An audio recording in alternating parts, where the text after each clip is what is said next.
कांग्रेस तेजस्वी को मुख्यमंत्री का चेहरा ना मानकर अपनी खोई हुई पैठ को मजबूत कर रही है। तेजस्वी यादव से ज्यादा सीट की मांग करने के लिए, प्रेशर बनाने के लिए कांग्रेस इस रणनीति पर काम कर रही है। लेकिन तेजस्वी यादव ने एक ऐसी रणनीति बनाई है जहां पर कांग्रेस की एक भी नहीं चलेगी। कांग्रेस को जहां पिछली बार 70 सीटें दी गई थी, इस बार उससे भी पीछे चली जाएगी।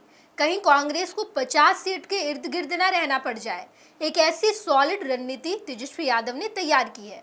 कल जब महागठबंधन की बैठक तेजस्वी यादव के आवास पर रखी गई तो वहीं से ये बड़ी रणनीति सामने आई है। हमारे साथ वरिष्ठ सहयोगी विवेकानंद जी हैं और आज हम इसी मसले पर चर्चा करेंगे, जहां पर हम आपको बताएंगे कि ऐसी कौन सी रणनीति तेजस्वी यादव ने बनाई है जहां पर कांग्रेस 70 से भी पीछे पर सिमट जाएगी। विवेकानंद जी, कल जिस बैठक का आयोजन किया गया था वहां पर ये कहा गया कि 15,000 से अगर ज़्यादा मार्जिन से कोई सीट अगर हारा है कोई भी पार्टी, महागठबंधन में शामिल पार्टी, तो या तो वहां सिंबल बदलिए या तो वहां पर कैंडिडेट बदल दीजिए। और इस रणनीति पर कांग्रेस को कितना नुकसान होगा? देखिए, महागठबंधन के अंदर राजद और कांग्रेस के बीच सहमत का खेल जारी है। बिल्कुल। कांग्रेस पार्टी अभी तक तेजस्वी यादव को मुख्यमंत्री का चेहरा बताने से हिचक रही है, पीछे हट रही है।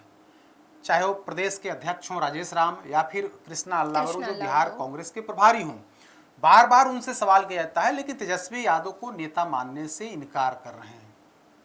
और दावा किया जा रहा है कि कांग्रेस पार्टी इस बार 2020 में जिस तरह से सीटों का बंटवारा हुआ था उस फार्मूले के तहत सीट बंटवारा पर राजी नहीं है, बल्कि 2024 में जिस तरह से कांग्रेस पार्टी को सफलता मिली थी उस हिसाब से सीट बंटवारे की कोशिश में कांग्रेस पार्टी है।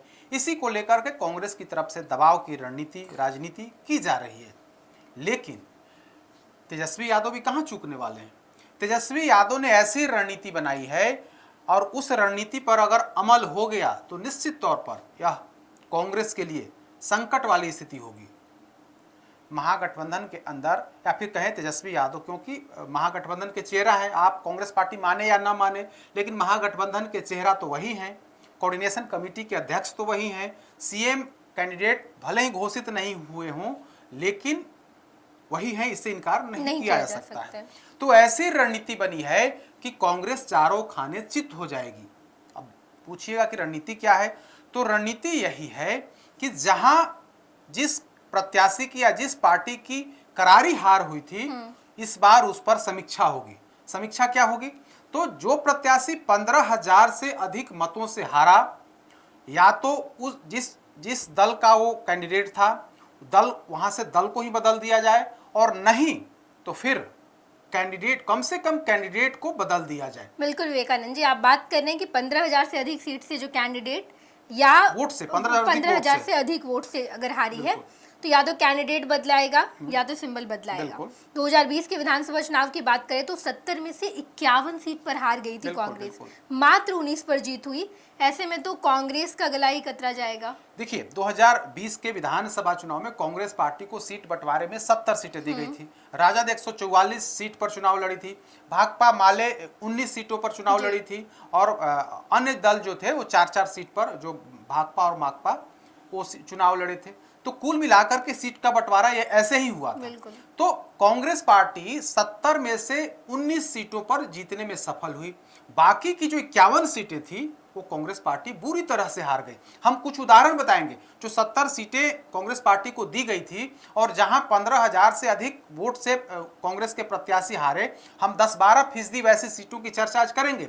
हम बताएंगे कि अगर तेजस्वी यादव ने यह फार्मूला लागू कर दिया तो निश्चित तौर पर कांग्रेस पार्टी से वह सीट छीन सकती है, वो सहयोगी दल के खाते में जा सकती है वो सीट, या फिर बहुत कुछ समझौता हुआ तो वहां से प्रत्याशी बदले जा सकते हैं। दोनों संभावना, या तो कांग्रेस पार्टी से वो सीट चली जाएगी और नहीं गई तो प्रत्याशी बदला जा सकता है, इससे इनकार नहीं किया जा सकता, क्योंकि तेजस्वी यादव ने अपने सहयोगी दलों से कह दिया है कि आप तमाम लोग अपने अपने संभावित प्रत्याशियों के नाम, सीटों का नाम दीजिए, और वहां पर आपको वो सीट क्यों दी जाए इस पर भी आपको पूरी तरीके से तैयारी करके एक रिपोर्ट जो है सो देना है, कोऑर्डिनेशन कमेटी के अध्यक्ष के नाते हमें देना है। तो अब कांग्रेस और उसमें भी यह शर्त लगा दिया गया है कि जहां पर 15,000 से अधिक मतों से प्रत्याशी हारे हैं उसकी समीक्षा होगी, और समीक्षा में अगर यह बात आई तो निश्चित तौर पर वहां पर या तो सिंबल बदल दिया जाए, सिंबल मतलब पार्टी बदल दिया जाए, या फिर प्रत्याशी बदल दिया जाए। तो हम 10-12% कांग्रेस की वैसी सीटों की चर्चा करेंगे जहां पर पार्टी के प्रत्याशी अधिक मतों से हारे थे। तो उसमें से हम चंपारण की दोनों जो जिले हैं, पश्चिमी चंपारण और पूर्वी चंपारण, क्योंकि विधानसभा संख्या भी एक भी जो है वाल्मीकि नगर से शुरू होता है, और एक जो संख्या है विधानसभा संख्या 1 वो है वाल्मीकि नगर। वहाँ 2020 में कांग्रेस पार्टी चुनाव लड़ी थी, और वहाँ का जो रिजल्ट है वो रिजल्ट हम अपने दर्शकों को बताते हैं कि जेडीयू के रिंकू सिंह को 74,906 मत मिले थे, कांग्रेस के राजेश सिंह को 53,321 मत मिले थे। इस तरह से कांग्रेस प्रत्याशी 21,585 मतों से उनकी हार हुई थी। तो अगर तेजस्वी यादव का यह फार्मूला चला तो निश्चित तौर पर वाल्मीकि नगर, जहां पर 2020 में कांग्रेस के प्रत्याशी थे, या तो वहां पर सिंबल बदल दिया जाए, मतलब पार्टी बदल दी जाए, वो सीट जेडीयू को, सॉरी आरजेडी को या फिर दूसरे सहयोगी दलों को दे दिया जाए। अगर वो फार्मूला लागू होता है तो निश्चित तौर पर सिंबल पर खतरा है, क्योंकि 21,000 से अधिक मतों से कांग्रेस प्रत्याशी की वहां पर हार हुई थी। अब दूसरे नंबर पर आइए, रामनगर सीट की बात कर लेते हैं। रामनगर सुरक्षित सीट है, और वहां से भागीरथी देवी भाजपा प्रत्याशी को 75,423 मत मिले थे, जबकि कांग्रेस ने राजेश राम को वहां से प्रत्याशी बनाया था, उन्हें 59,627 मत मिले थे। यहां भी जो हार का मार्जिन है, हार जीत का जो मार्जिन है, कांग्रेस प्रत्याशी 15,796 मतों से यहां इनकी हार हुई, यानी कि रामनगर सीट भी कांग्रेस पार्टी ने 15,000 से अधिक मतों से हार का सामना उनको करना पड़ा था। अब पश्चिम चंपारण में ही नरकटियागंज पर आ जाइए। नरकटियागंज में रश्मि वर्मा भारतीय जनता पार्टी की कैंडिडेट थी, उन्हें 75,484 मत मिले थे, जबकि विनय वर्मा कांग्रेस के प्रत्याशी थे, उन्हें 54,350 मत मिले थे। तो इस तरह से कांग्रेस प्रत्याशी को वहां पर भी 21,134 मतों से हार का सामना करना पड़ा था। यानी कि महागठबंधन के अंदर जो तेजस्वी फार्मूला लागू होने की बात करी जा रही है कि जहां पर 15,000 से अधिक मतों से हारते हैं तो सिंबल या प्रत्याशी बदल दिया जाए, तो इस हिसाब से नरकटियागंज सीट भी वो कांग्रेस पार्टी के खाते से जा सकती है। तो आप देखिए वहां भी 21,000 से अधिक मतों से हार हुई है। उसके बाद बगहा पर आ जाइए।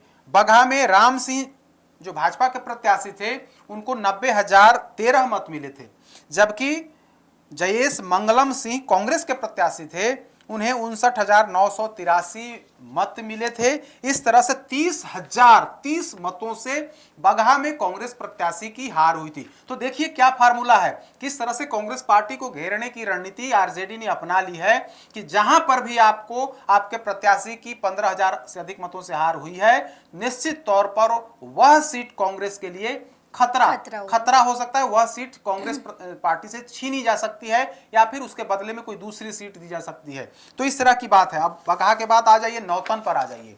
नौतन भी पश्चिमी चंपारण का विधानसभा सीट में है। नेहा नारायण प्रसाद भाजपा को 78,657 मत मिले थे, जबकि मोहम्मद कामरान कांग्रेस प्रत्याशी को 52,761 मत मिले थे। यहां पर भी 25,896 मतों से कांग्रेस प्रत्याशी की हार हुई थी। तो देखिए किस तरह से आरजेडी ने प्लानिंग किया है, किस तरह से रणनीति के तहत आरजेडी और तेजस्वी यादव काम कर रहे हैं कि ऐसा फार्मूला लागू करिए ताकि जो कांग्रेस पार्टी जिस तरह की बातें कर रही है, कांग्रेस पार्टी जो बड़ी बड़ी बातें कर रही है कि 2024 में 9 सीट हमें लोकसभा की 9 सीटें दी गई, उसमें से 3 हम जीते, 33% मेरा सक्सेस उसका कह सकते हैं ग्राफ है, तो उस हिसाब से दी जानी चाहिए। तो आप देखिए यहां पर भी नौतन में भी 25,896 मतों से कांग्रेस प्रत्याशी की हार हुई है।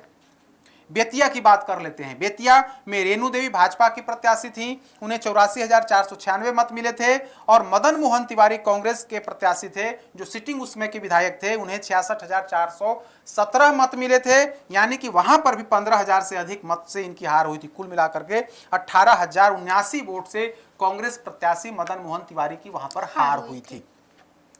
यह तो पश्चिम चंपारण की बात हो गई। उससे सटे पूर्वी चंपारण की हम 2 सीटों की बात कर लेते हैं। वहां पर कांग्रेस को 12 में से 2 सीटें वहां पर दी गई थी। पूर्वी चंपारण में 12 विधानसभा सीटें हैं, वहां 2 सीट कांग्रेस को दिया था आरजेडी ने 2020 के चुनाव में।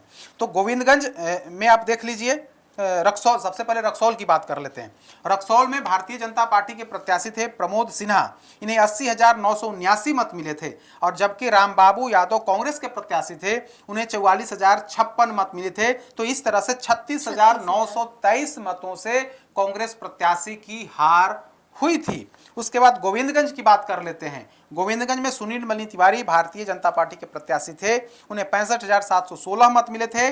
और ब्रजेश पांडे थे कांग्रेस के प्रत्याशी, उन्हें 37,936 मत मिले थे।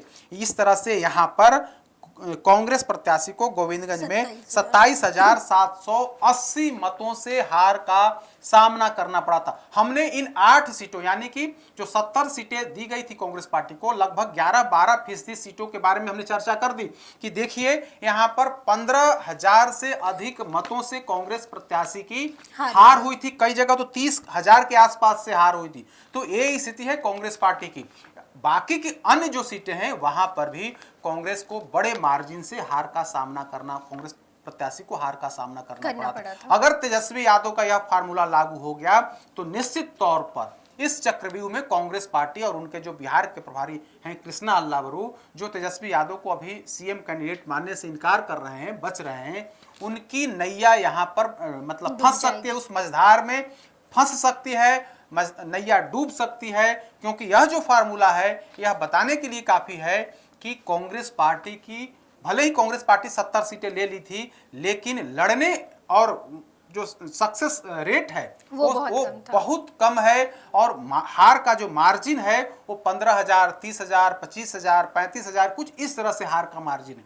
तो तेजस्वी यादव को लगता है कि अगर कांग्रेस पार्टी 70 से कम आ जाए और इसके बदले में कांग्रेस पार्टी को कुछ वैसी सीटें दें जो वहां पर जिताऊ हो, और बाकी जो सीट बचती है वहां पर हम भाकपा माले को दें, क्योंकि भाकपा माले ने दबाव बनाना शुरू कर दिया है। भाकपा माले ने अभी हाल फिलहाल में दीपंकर भट्टाचार्य ने कहा था कि कम से कम 40-45 सीट पर हम लोग तैयारी कर रहे हैं। तो कांग्रेस पार्टी जो दावा कर रही थी कि हमें 2020 में तो 70 सीटें दी गई थी, इस बार भी उससे कम पर होना नहीं है, बल्कि हमें और जिताऊ सीट चाहिए। तो इसके माध्यम से, इन 8-10 सीटों के माध्यम से हमने बताने की कोशिश की है कि देखिए कांग्रेस पार्टी 70 सीटों पर जरूर चुनाव लड़ी थी, लेकिन उसकी स्थिति क्या थी कि, और स्वाभाविक है कि तेजस्वी यादव ये पूरा समीक्षा किए होंगे, समीक्षा करके यह निष्कर्ष पर आए होंगे कि कांग्रेस पार्टी की स्थिति बेहद खराब थी कई विधानसभा सीटों में। तो इसीलिए एक ऐसी लकीर खींची है तेजस्वी यादव ने कि उस लकीर के माध्यम से कहीं ना कहीं कांग्रेस पार्टी को आईना दिखाया गया है कि देखिए आपकी क्या स्थिति है। इसीलिए कहा गया है कि जहां पर 15,000 से अधिक वोट से चाहे जिस दल के प्रत्याशी हारे हों, या तो कैंडिडेट बदलिए और नहीं तो फिर सिंबल बदल दीजिए। बिल्कुल विवेकानंद जी, जिस तरीके से तेजस्वी यादव ने एक बड़ी रणनीति बनाई और कांग्रेस बार बार 2-3 बैठक हो चुकी है, ये शायद 5वीं बैठक थी, और इसी बैठक में तेजस्वी यादव की तरफ से ये बड़ी रणनीति बनाई गई।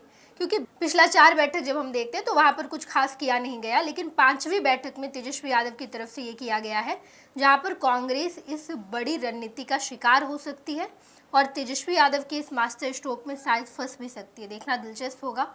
चुनाव नज़दीक है और इससे पहले किस तरीके से तेजस्वी यादव सीटों का बंटवारा करेंगे, कोऑर्डिनेट करेंगे तमाम घटक दलों के बीच और चुनावी मैदान में जाएंगे। हम आपको तमाम खबरों से रूबरू कराएंगे। आप देखते रहिएगा first Bihar Jharkhand. Panorama group, जो सोचता है वो करता है। आपके अपने सपनों का आशियाना। ये लो मुंह मीठा करो, आज मैंने अपना जॉब छोड़ दिया, अब हम पूर्णिया वापस जाएंगे। जॉब छोड़ दिया है? मतलब ये घर कैसे चलेगा, हम करेंगे क्या और माँ बाबूजी क्या बोलेंगे? इसलिए मैं एक और मिठाई का डब्बा लाया। अपने बिजनेस के लिए लोन अप्रूव हो गया।